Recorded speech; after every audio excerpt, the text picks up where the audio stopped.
I think that CARICOM and the single market, the CARICOM single market economy is something that the government has been resistant to.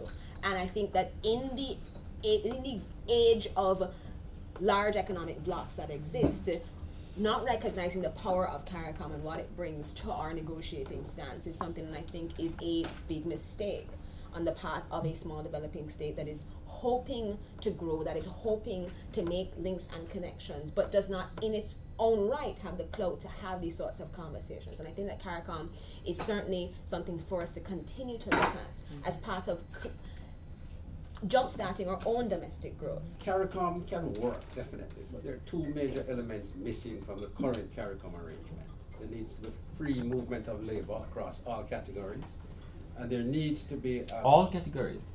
Yeah, free movement of labor, just like in the EU without England, you know. And then also we need an unemployment insurance safety net funded by CARICOM. Those two things. But if those two are there, we're getting the worst of the. And you say a safety net? The what? You say a safety net funded by unemployment insurance funded by the CARICOM countries, so that when industries get, you know, destroyed in certain countries or devastated, those workers can move somewhere else, and if they can't find a job, collect unemployment insurance.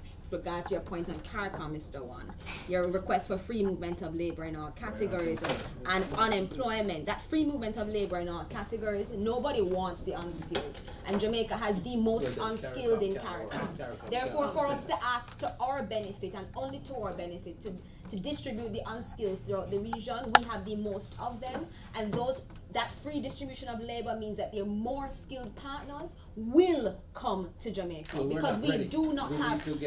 Jamaica is not going to be ready, and some countries like Barbados, for example, in breach of CARICOM regulations, still maintain other barriers that prevent individuals from coming down there. CARICOM can work and continues to work every single day. The EU, right?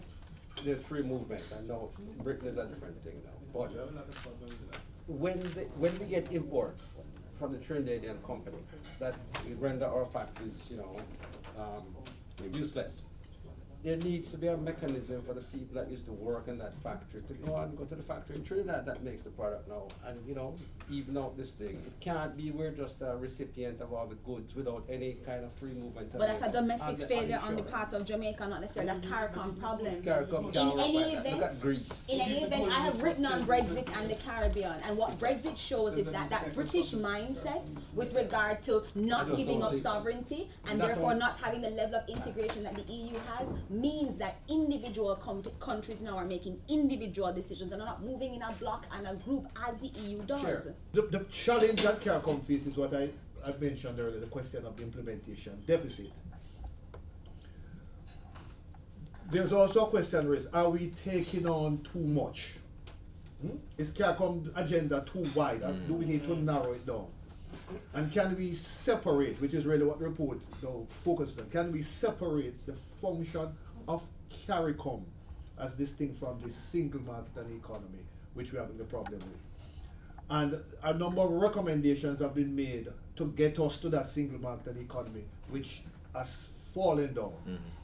What the report says will give you 5 years to see where we are in terms of that, and whether in fact this is something that we can reasonably pursue, or we need to take a look at whether we need to strengthen things like functional cooperation and. That is now why I read the report. Yes, and things of that nature.